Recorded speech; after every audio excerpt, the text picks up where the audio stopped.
today was a review filed by Datuk Seri Anwar Ibrahim under Rule 137 of the Federal Court Rules to review the decision of the Federal Court, which convicted and sentenced him to 5 years jail.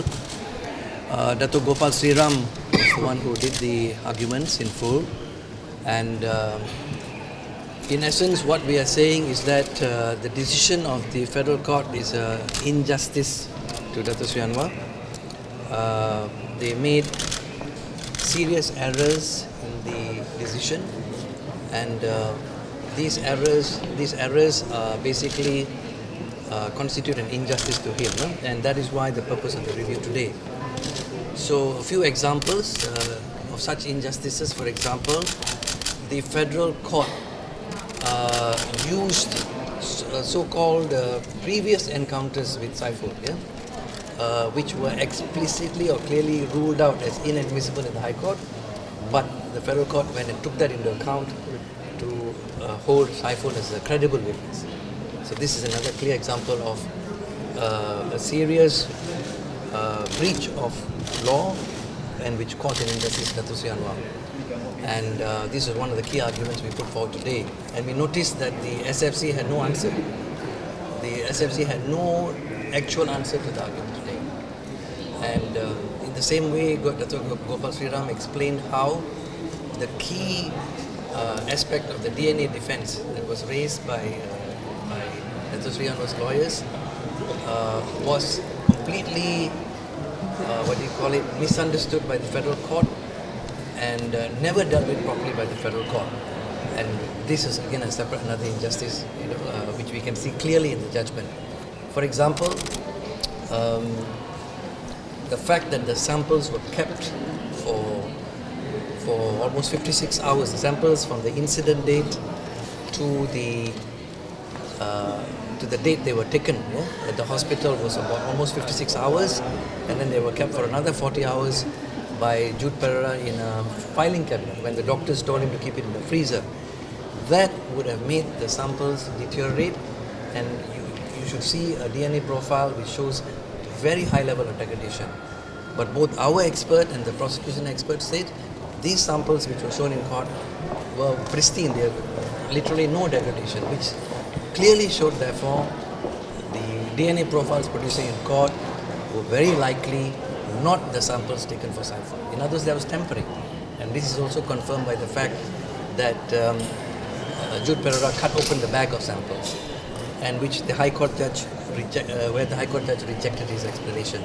So these were amongst the examples of serious errors, what we lawyers call manifest errors committed by the Federal Court, and on which we say the review must take place. Today, Datuk Seri Gopal Sriram also highlighted the statement issued by the Prime Minister's office, which emerged 15 minutes after the Federal Court delivered its judgment. And this again emphasized and strengthened the defense argument of political conspiracy. That this case came about because UMNO has conspired and created a false allegation against Datuk Seri Anwar and manipulated the judiciary accordingly. In the same way, the conduct of Shafi was also raised. The fact that Shafi then joined in a roadshow together with UMNO's Ketua Pemuda, Khairi Jamaluddin, and used that occasion to make all sorts of vulgar comments about Datuk Seri Anwar and so on. This again confirms the political conspiracy. We have known all along that Shafi Abdullah was present in Najib's house on the same night that Saiful was there. And that has never been denied by Shafi. And now we know that he has hidden this relationship with UMNO from the court. But his relationship with UMNO has been exposed after the judgment, and we say that this again confirms the defense of political conspiracy. So based on all that, we are asking the Federal Court to review the decision that was handed down last year on 10th of February, and this ruling by the Federal Court upholding Datuk Seri Anwar's conviction and sentence must be set aside and a proper hearing done all over again. Right. So the court has said they're going to reserve judgment for a later date. Yes. How long do you expect that to take? I understand it could be months. That's really hard to predict. Yeah, I mean, given just on the previous hearing when we applied to bring in Ramli Yuso's evidence, the court took months just to rule on that. So we don't know how long it will take. As you say, it could take months. And it's been described as the last Anwar Ibrahim's last legal bid to cut short his sentence or to be freed from his conviction. Would you agree with that? Does he have any more legal avenues?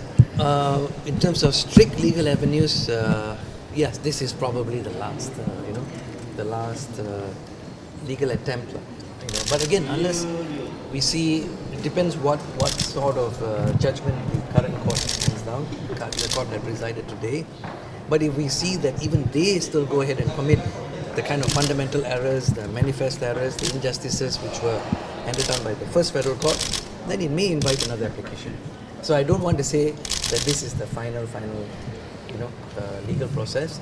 Again, it all depends on how they handle the arguments that were put forward on behalf of Datuk Seri Anwar by his counsel, Gopal Sriram today. We'll have to wait and see. I mean, some of the errors in what we consider in the federal court judgment are so blatant. I'll use another example, although this was not mentioned in arguments, how they dismissed the defense experts. These were internationally recognized experts, but they simply dismissed them as not credible just because they did not physically test the samples, which is quite, to my mind, not acceptable and contrary to common sense. Senior scientists don't do DNA testing, technicians do. Senior scientists interpret and analyze results. Any other questions? That is well aligned here. Okay, thank you. Okay, bye. Okay, that's it. Thanks. Well, the international community remains very interested in Anwar Ibrahim's case. Again, I'm very pleased to have seen that the Republican Speaker of the House, Paul Ryan, has tweeted about Anwar's case and has agreed, like we know, that he's a prisoner of conscience. Of course, I support what has happened to him. I thought court today went a little bit faster than we expected. So I hope the judges uphold to their assurances that they're going to be very fair. But of course, America definitely supports the release of Anwar Ibrahim, and we're very happy to support that. So hopefully it comes to a great conclusion. We'll see. Thank you. What is U.S.'s interest in Malaysia's case? Well, let me take my bag down. Well, I think Malaysia is a very important country for the U.S., in my opinion. It's definitely a strong economic hub in Southeast Asia. It's always very important for America, in my opinion, to maintain good relationships with Malaysia. However, in cases like Anwar's, it's sort of difficult to maintain those good economic relationships if human rights abuses happen. So we hope that the courts do the right thing. We hope that Anwar will be released soon. We think the evidence is very strong to support the fact that he should not have been found guilty of the charges.